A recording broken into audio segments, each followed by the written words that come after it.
안녕하세요. 헤드헌터 이직현입니다. 내가 이제 이직을 위해서 이력서로 회사에 지원을 하고 여러 번의 면접을 거친 다음에 최종 합격을 하죠.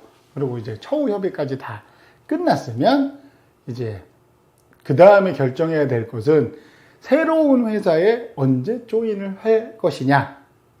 이제 입사일자, 그리고 내가 현재 회사를 다니고 있다면 이 회사에는 언제까지 근무를 하겠다라는 이제 퇴사일자를 이제 통보를 해야 될 중요한 과정이 남아 있는 거죠. 이게 의외로 이 이직 과정에서 입사일자, 퇴사일자를 놓고 이제 회사 측하고 조금 이제 좀 마찰이 생기는 경우도 존재를 합니다. 꽤나 의외로 많이. 기본적으로 새로 이 사람을 뽑은 회사는 가능하면 좀 빨리 왔으면 바라겠죠. 근데 뭐 이제 새로 들어갈 사람 같은 경우는 기존 회사를 다니고 있으니까 인수인계도 해야 되고, 그리고 또 자신만의 시간을 조금은 갖고 싶잖아요. 이제 회사를 옮기는 그 텀을 이용해서. 저도 예전에 회사를 다니다가 이제 관세법인으로 갈 때 저 같은 경우는 한 달 조금 더 시간이 있어서 그때 이제 하고 싶었던 여행도 가고 여러 가지 시간을 잘 보냈던 기억이 납니다. 이제 그런 게 있기 때문에 요게 회사 측과 지원자가 이렇게 좀 조율을 해야 될 필요가 있는 거죠. 그래서 오늘은 이 퇴사 일자를 정하고 입사 일자를 정할 때 조금 이제 좀 주의 깊게 신경을 써야 될 부분, 이런 거는 어떤 게 있는지 한번 이야기를 해보겠습니다. 첫 번째로는 제일 중요한 건데요. 최종 합격하셨습니다. 아, 네, 감사합니다. 그런 이야기도 당연히 중요하지만 그것만 가지고는 부족합니다. 반드시 이 채용 기업의 인사팀이나 채용팀이나 회사 명의로 된 오퍼 메일, 오퍼 레터 같은 걸 받고, 거기에 어차피 그 회사마다 좀 차이는 있는데 대부분 그 오퍼레터 같은 거를 받거나 이랬을 때는 이 회사에 언제 이제 입사를 하겠다, 요 내용까지 대부분 포함이 되어 있거든요. 그러니까 이미 입사 일정은 조율이 된 거죠. 그러니까 이렇게 좀 공식적인 레터를 받고 4주가 됐건 3주가 됐건 이 회사에 이제 통보를 해가지고 이제 퇴사 일자를 잡으시는 게 맞습니다.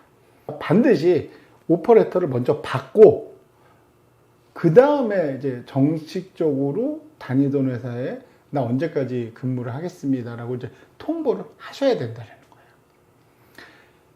의외로 이 채용 과정이 변수가 많잖아요. 그렇기 때문에 확실히 설마 저 회사 사람들이 메일로도 합격했다고 얘기했는데 결과가 번복되겠어? 때에 따라서는 번복될 수가 있기 때문에 최소한의 안전장치를 해야 된다는 거예요. 그래서 공식적인 오퍼레터를 받으시고 모든 이제 불확실성을 해소시킨 다음에 이제 이 퇴사 일자를 확실히 잡으시는 게 중요합니다. 예전에 어떤 분 같은 경우는 이제 최종 합격을 해서 이야기를 한 거죠. 회사에다가 나 언제까지 다니겠습니다. 그런데 이제 이 합격한 회사에서 오퍼레터가 와야 되는데 오퍼레터가 안 오는 거예요. 그러니까 오퍼레터가 안 오는 건 아닙니다. 그러니까 이쪽도 이제 프로세스를 걸쳐서 이제 결제를 받아야 되니까 이제 그 걸리는데 생각보다 이게 좀 외국계다 보니까 에이펙도 받고 뭐 본사도 받고 하다 보니까 시간이 길어지는 거예요. 그러니까 이 지원자분은 설마 하겠지만 설마 이게 뭐 헤드쿼터에서 본사에서 승인이 안 나서 채용이 취소되면 어떡하지?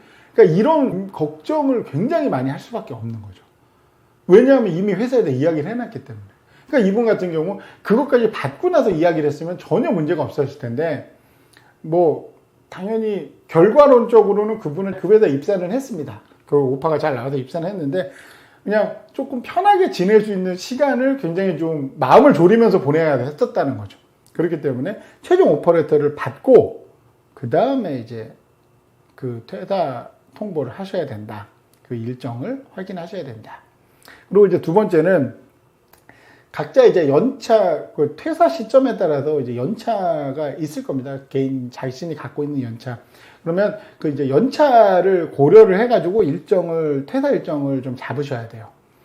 뭐, 회사에 따라서는 연차를 안 쓰면 당연히 이제 돈으로 지급하는 데도 있고, 가능하면 좀 쓰기를 원하는 회사도 있잖아요. 그렇기 때문에 그거는 본인의 상황에 맞춰서 뭐, 금액적으로 당연히 도움이 되니까 금액적으로 하셔도 상관은 없고, 아니면 좀 아까 말씀드린 대로 자신의 시간, 그리고 대부분 많이들 경험을 해보셨겠지만 이제 회사를 나갈 사람이면 인수인계하는데 아주 그렇게 엄청나게 오랜 시간이 걸리지는 않거든요. 그리고 회사 입장에서도 이제 그만둘 사람이 계속 회사에 오래 다니는 거를 그렇게 좋아는 안 합니다. 그러니까 서로 좀 불편한 관계가 있기 때문에 대부분 이제 통보하고 나서 2주 이내에 결과를 이제 좀 일을 마무리하죠. 그 2주 동안에 가능한 한 연차를 다 소진을 하시든가 아니면 뭐 비용으로 이제 받으시든가 이제 그렇게 연차를 좀 생각을 하셔야 될 것 같아요. 그러니까 나 이제 회사도 그만두는데 이거 인수인계도 해야 되는데 연차를 너무 많이 쓰는 거 아닌가? 연차는 개인의 권리잖아요. 당연히 뭐 연차는 내 권리니까 당연히 사용을 하셔야 되는 거고, 근데 이제 중요한 거, 연차를 사용하는 것도 권리지만 인수인계를 해야 되는 건 의무입니다. 아시잖아요. 의외의 상황에서 평판조회라는 복병을 만날 수가 있기 때문에 인수인계는 가능한 한 뒤에서 좀 안 좋은 얘기가 절대 나오지 않도록 굉장히 좀 신경 쓰셔서 하셔야 됩니다. 그러니까 뭐 인수인계자가 없다.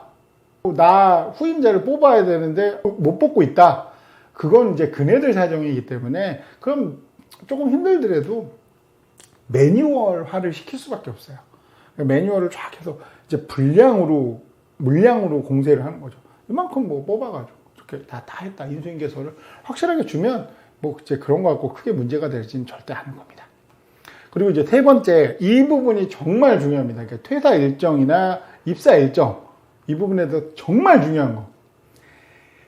협의를 통해서 결정된 사항에 대해서는 절대 번복하시면 안 됩니다. 특히나 새로 입사할 회사의 입사 일정은 절대로 늦추시면 안 돼요. 진짜 그러면은 만약에 내가 다음 주 월요일 뭐 한 2주 후 월요일에 조인된 예정인데 그렇게 이제 다 협의가 끝냈고 다 끝났어요. 근데 갑자기 뭐 개인 사정이 됐건 현재 다니는 회사의 사정이 됐건 그것 때문에 저 입사를 일주일 미룰 수 있습니까? 라고 말을 하는 순간 그거는 나는 당신들 회사와 사이좋게 지내지 않겠다. 좀 극단적으로 말해서 그런 뉘앙스를 줄 수밖에 없습니다. 왜냐하면 이거는 협의를 한 거잖아요, 서로. 너 언제까지 가능하시겠어요? 저 언제까지 됩니다. 그러면 그날로 하시죠. 이게 법적 구속력이 있는 뭐 문서를 쓴 건 아니지만 직장인과 회사 계약을 한 거잖아요. 구두 계약을 하고 서로 협의를 한 거잖아요. 이거를 뒤엎는다는 거는 그 사람에 대한 신뢰에 심각한 타격을 주는 거죠. 진짜 그렇게 돼서 입사가 취소된 경우도 봤고요. 정말 조금 회사가 굉장히 감정적으로 나온 케이스긴 하겠지만 이제 그런 경우도 있고 뭐 새로 이제 그런 일을 겪고 나서 뭐 알겠다 해도 2주 뒤로 딜레이 됐다가 그 사람이 왔을 때 그 기존에 있던 팀이나 팀장하고 사이가 그렇게 안 좋은 경우도 꽤나 있습니다. 그러니까 약속을 한 거는 반드시 지키셔야 돼요. 그리고 특히나 내가 새로 들어갈 회사와 정한 일정은 반드시 지켜야 됩니다. 무슨 수를 쓰서라도.